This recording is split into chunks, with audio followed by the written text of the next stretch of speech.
السلام علیکم ورحمۃ اللہ وبرکاتہ۔ الحمدللہ رب العالمین والصلاة والسلام علی سید المرسلین وعلی آلہ واصحابہ اجمعین۔ الحمدللہ حمدا کثیرا طیبا مبارکا فیہ جزیلا جمیلا دائما بدوام ملک اللہ۔ سبحانك اللهم ربي وبحمدك لا إله إلا أنت نستغفرك ونتوب إليك۔ أما بعد فأعوذ بالله من الشيطان الرجيم بسم الله الرحمن الرحيم۔ يا أيها الذين آمنوا كتب عليكم الصيام كما كتب على الذين من قبلكم لعلكم تتقون۔ بزرگان محترم، نوجوانان اسلام، اللہ تبارک و تعالی نے یہ مبارک مہینہ ہم سب کے لیے اور پورے عالم اسلام کے لیے مژدہ جاں فضا بنایا ہے۔ حضور علیہ السلام رمضان مبارک کی آمد پر ایک مرتبہ منبر پر تشریف فرما ہوئے اور رمضان کی فضیلت اور اس کی اہمیت ارشاد فرمائی، بلکہ حضور علیہ السلام رمضان کی خوشی میں منبر سے کھڑے ہو گئے اور فرمایا دیکھو وہ کون آ رہا ہے۔ اب صحابہ نے پیچھے مڑ کر دیکھا تو کوئی نہیں، پھر آپ نے فرمایا کہ دیکھو وہ کون آ رہا ہے۔ تو سیدنا حضرت عمر فاروق رضی اللہ تعالی عنہ نے عرض کیا یا رسول اللہ صلی اللہ علیہ وسلم، کیا کوئی فوج آ رہی ہے یا کوئی خطرناک والا کوئی معاملہ ہے یا کوئی اور کوئی تعجب خیز چیز ہے؟ ہمیں تو کچھ نظر نہیں آ رہا ہے۔ تو حضور علیہ السلام نے ارشاد فرمایا وہ دیکھو کون آ رہا ہے، اس سے مراد ہے رمضان۔ رمضان اللہ تبارک و تعالی کا خاص اور خاص مہینہ ہے۔ 12 مہینے شوال، ذوالقعدہ، ذوالحجہ، محرم، صفر، ربیع الاول، ربیع الثانی، جمادی الاول، جمادی الثانی، رجب اور شعبان۔ یہ 11 مہینے اللہ تعالیٰ نے نہیں رکھے، یہ عربوں نے رکھے۔ عرب کے لوگوں نے 11 مہینوں کا نام رکھا، اور ابھی اللہ تعالیٰ نے حضرت آدم علیہ السلام کو پیدا نہیں فرمایا تھا کہ اللہ تعالیٰ نے قرآن مجید کو مکمل تلاوت فرما دیا تھا، اور اللہ تبارک و تعالیٰ نے سب سے پہلے قرآن کریم کی تلاوت فرمائی۔ اور یہ کہ 11 مہینے عربوں نے نام رکھے اور ایک نام اللہ نے رکھا رمضان، یہ اللہ نے نام رکھا، اس مہینے کا خود نام رکھا۔ اسی لیے حضور علیہ السلام نے ارشاد فرمایا اللہم بارک لنا فی رجب وبلغنا فی شعبان، اللہم بارک لنا فی شعبان وبلغنا فی رمضان۔ اے اللہ ہمیں شعبان کی برکتیں عطا فرما اور رمضان مبارک عطا فرما۔ تو رمضان کا مہینہ ایک ایسا مہینہ ہے جس کو اللہ تعالیٰ نے خود اس کا نام رکھا، اور اللہ تبارک و تعالیٰ نے اس امت کی بڑی فضیلت رکھی۔ پہلی رمضان کو حضرت داؤد علیہ السلام پر زبور نازل ہوئی، اور دوسری یا تیسری رمضان میں اللہ تعالیٰ نے حضرت موسیٰ علیہ السلام پر توریت نازل فرمائی، اور 15 یا 16 رمضان میں حضرت عیسیٰ علیہ السلام پر انجیل نازل فرمائی۔ اور رمضان مبارک کی 21ویں تاریخ اس زمانے میں، اس وقت میں پیر کا دن اور لیلۃ القدر یعنی شب قدر کی رات میں 21ویں رمضان میں اللہ تعالیٰ نے قرآن کریم کو نازل فرمایا۔ یعنی اس امت پر اللہ تعالیٰ نے بڑا عجیب و غریب انعام رکھا ہے۔ فرمایا رمضان آنے سے پہلے جنت کو حکم دے دیا جاتا ہے کہ اے جنت کے فرشتوں، میری بنائی ہوئی جنت کو تم دلہن کی طرح سنوار دو، اس کو میک اپ کر دو، تاکہ میں اپنے صالحین اور نیک بندوں کو اس میں داخل کر سکوں۔ کسی امت کے لیے جنت کو نہیں سنوارا گیا۔ حضور علیہ السلام نے ارشاد فرمایا رمضان المبارک آتے ہی جنت کے 7 دروازے کھول دیے جاتے ہیں،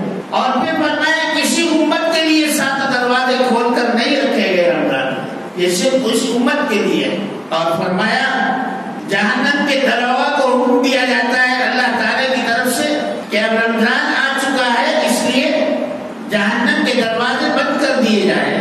یہ اللہ تعالیٰ کا خصوصی انعام ہے اس امت پر۔ کسی امت کے لیے دوزخ کے دروازے بند نہیں کیے، یہ اسی امت کے لیے ہے اعزاز کے رمضان آتے ہی تمام دروازے دوزخ کے بند کر دیے جاتے ہیں۔ اور پھر اس پر یہ کہ شیاطین کو قید کر دیا جاتا ہے۔ کسی بھی نبی کی امت کے لیے شیاطین کو قید نہیں کیا گیا، مگر اس امت کے لیے اللہ نے یہ انعام رکھا کہ شیاطین کو اللہ تعالیٰ نے رمضان آتے ہی قید کرنے کا حکم بھی رکھا ہے۔ یہی وجہ ہے کہ رمضان المبارک میں نیکی کرنے والے لوگ زیادہ ہو جاتے ہیں، نماز پڑھنے والے لوگ زیادہ ہو جاتے ہیں، روزہ رکھنے والے، قرآن کریم کی تلاوت کرنے والے، اللہ کو یاد کرنے والے زیادہ ہو جاتے ہیں، کیونکہ شیاطین کو قید کر دیا جاتا ہے۔ اور حضور علیہ الصلوۃ والسلام نے بڑی پیاری بات ارشاد فرمائی کہ جب رمضان شروع ہو تو ہر آدمی کو چاہیے کہ جس سے لڑائی ہو اس سے صلح کر لے، جس کا حق مارا ہو اس کا حق دے دے، جس کو دھوکہ دیا ہو اس سے معاف کرا لے، جس کی غیبت کی ہو اس سے بھی معاف کرا لے، اور یہاں تک کہ اگر جھوٹی قسم کھائی ہے تو اللہ سے توبہ استغفار کر لے۔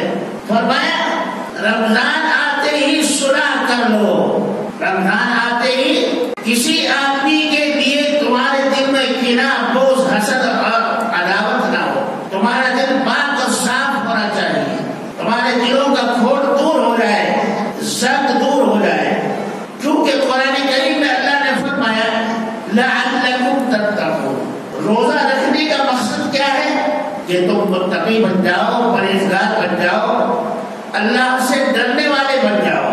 اور رمضان آتے ہی جب انسان یہ سمجھتا ہے کہ رمضان آ گیا، مومن معلوم ہے مومن کو کہ رمضان آ گیا ہے، اب وہ اللہ کی طرف متوجہ ہو جاتا ہے۔ کم از کم ایک مہینہ اگر پابندی کے ساتھ ہر گناہ سے بچ جائے تو اللہ کی ذات سے امید ہے کہ 11 مہینے بھی اسی حالت میں ہمارے گزر سکتے ہیں۔ تو نبی کریم صلی اللہ تعالیٰ علیہ وسلم نے فرمایا کہ رمضان میں صلح کر لو، فاعفوا واصفحوا۔ یہ جو ہے اس رمضان میں اللہ تعالیٰ معاف بھی کرتے ہیں اور بخشش بھی کرتے ہیں، یہ معافی کا مہینہ بھی ہے اور بخشش کا مہینہ بھی ہے۔ اللہ تعالیٰ اپنی ذات سے اور اپنے فضل و کرم سے ہر انسان کی مغفرت فرما لیتے ہیں جو بندہ اللہ کو یاد کرتا ہے۔ سب سے بڑی نفلی عبادت جو نبی کریم صلی اللہ تعالیٰ علیہ وسلم نے ارشاد فرمائی وہ ہے قرآن کریم کی تلاوت اس مبارک مہینے، اور ہم لوگ اسی کی طرف سے غافل ہوتے ہیں۔ روزہ تو رکھ لیتے ہیں، تسبیحات بھی پڑھ لیتے ہیں، نماز بھی پڑھ لیتے ہیں، ذکر و اذکار تھوڑا بہت کر لیتے ہیں، اور جن کو اللہ نے توفیق دی ہے وہ تہجد بھی پڑھتے ہیں، لیکن نبی کریم صلی اللہ تعالیٰ علیہ وسلم نے ارشاد فرمایا کہ اس مبارک مہینے میں سب سے بڑی نفلی عبادت قرآن کریم کی تلاوت۔ جبرائیل علیہ السلام رمضان میں آتے اور آپ کے ساتھ قرآن کریم کا دور کرتے تھے، یعنی خود بھی سناتے اور اکرم صلی اللہ علیہ وسلم کا بھی سنتے تھے۔ اور جس سال آپ کی وفات ہوئی اس سال جبرائیل علیہ السلام نے آپ کے ساتھ 2 مرتبہ قرآن کا دور کیا کہ آگے موقع نہیں ملے گا۔ تو قرآن کریم کی تلاوت جو ہے وہ سب سے بڑی چیز ہے، اور تراویح کی بھی اسی لیے فضیلت ہے۔ تراویح کس کو کہتے ہیں؟ یہ اصل میں لفظ ہے ترویحہ۔ ترویحہ کے معنی ہے آرام کرنا۔ اب آپ سوچیں گے کہ بھائی 20 رکعت پڑھتے ہیں، آرام کہاں ملتا ہے؟ ٹانگوں میں درد ہونے لگتا ہے۔ عربوں کا دستور یہ تھا، حضور اکرم صلی اللہ تعالیٰ علیہ وسلم کے زمانے میں بھی 4 رکعت نماز تراویح پڑھتے اور اس کے بعد چائے پیتے، قہوہ پیتے، تھوڑی دیر بات چیت کرتے، اس کے بعد پھر 4 رکعت پڑھتے، پھر تھوڑی دیر کے لیے پھر چائے پیتے، پھر بات چیت کرتے آپس میں، پھر 4 رکعت پڑھتے، یہاں تک کہ 20 رکعت پڑھتے پڑھتے شہری کا ٹائم ہو جاتا تھا۔ اس لیے اس کو کہا گیا ہے کہ آرام سے پڑھنے والی نماز۔ اب جو کہ ہمارے پاس ٹائم نہیں، صبح میں محنت کرنا ہے، کام کو بھی جانا ہے، اپنی ڈیوٹی بھی انجام دینا ہے، اور ایمان اتنا مضبوط اور پختہ نہیں رہا کہ ساری رات بیٹھ کر تراویح پڑھتے رہے۔ الحمدللہ آج بھی ایسا کرتے ہیں. تو تراویح کے معنی ہے آرام کرنا. تراویح نماز تراویح آرام والی نماز. اب تراویح کے معنی ہے کم از کم 3 مرتبہ آرام کرنا. ہر 4 رکعت کے بعد 3 مرتبہ آرام. اب ظاہر بات ہے کہ اگر یہاں آرام کریں گے تو ہمارے ایمان اتنے پختہ نہیں, آپس میں دنیا کی باتیں کرنے لگیں گے. اس لیے علماء نے فرمایا بھائی بیچ میں دعا پڑھ لو اور پھر جو ہے 4 رکعت پھر دوبارہ پڑھو, پھر تیبارہ پڑھو, پھر چوبارہ پڑھو, پھر 5 مرتبہ 20 رکعت پوری کر لو. حضور علیہ الصلوۃ والسلام نے پہلی بار جب تراویح پڑھائی کسی کو اطلاع نہیں کی. میں اختلافی بات نہیں کرتا ہوں, مجھے وہ پسند بھی نہیں, اور میں کسی مسلک کو کم اور زیادہ بنا کر پیش نہیں کرتا ہوں.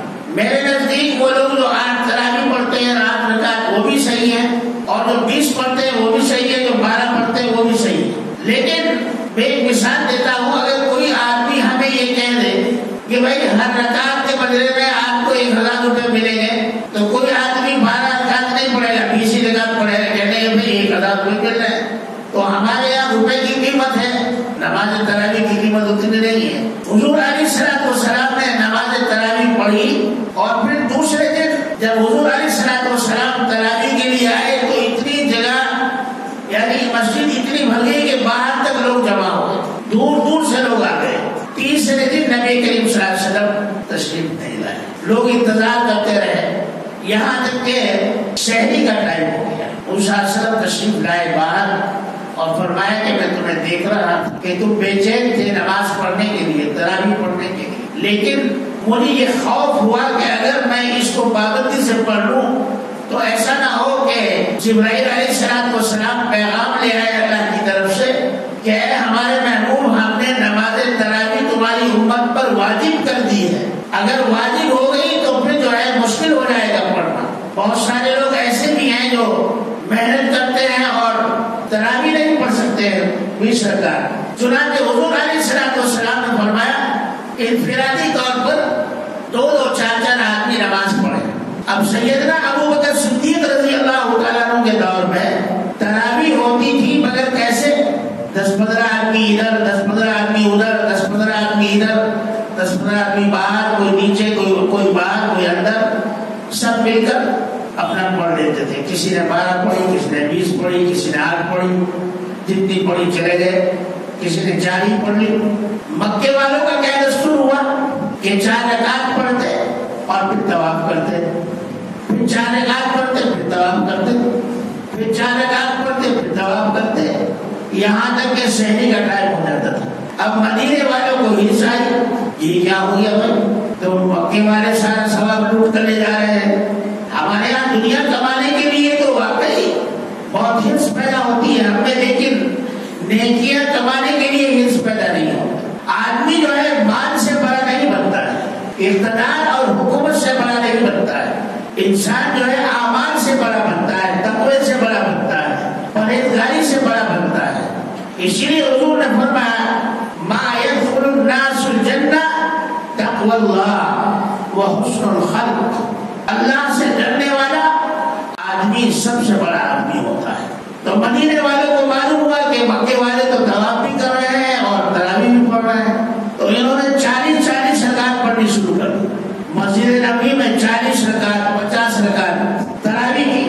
اب ایک جنون سوار ہو گیا کہ کون کتنی تراویح پڑھے گا, کوئی متعین نہیں. لیکن قربان جائیے سیدنا حضرت عمر فاروق رضی اللہ تعالیٰ عنہ کے کہ آپ نے حضور اکرم صلی اللہ تعالیٰ علیہ وسلم کی زندگی, مبارک زندگی میں جو تراویح پڑھی گئی تھی اس کو, اور سیدنا ابو بکر صدیق کے زمانے میں جو تراویح پڑھی گئی اس کو, حضرت ابو بکر صدیق کے زمانے میں جو پڑھی گئی تھی اس کو سامنے رکھ کر فیصلہ فرمایا کہ آج سے 20 رکعت تراویح ہوگی. اور الحمدللہ اسی پر اجماع ہے ساری امت کا, ساری دنیا میں 20 رکعت تراویح ہوتی ہے. میں 8 رکعت پڑھنے والوں کو برا نہیں کہتا ہوں, صاف بات ہے, اس لیے کہ 8 کم از کم 8 تو پڑھ رہے ہیں, پڑھو بھائی, آپ بھی پڑھو کم از کم, ٹھیک ہے پڑھ لو. لیکن میرے بھائیوں, جس طرح سے ہرس ہمیں دنیا کمانے میں ہوتی ہے, اگر آخرت کے لیے بھی اتنی ہرس پیدا ہو جائے تو پھر یقیناً 20 تراویح آپ ضرور پڑھیں. اور ائمہ حضرات نے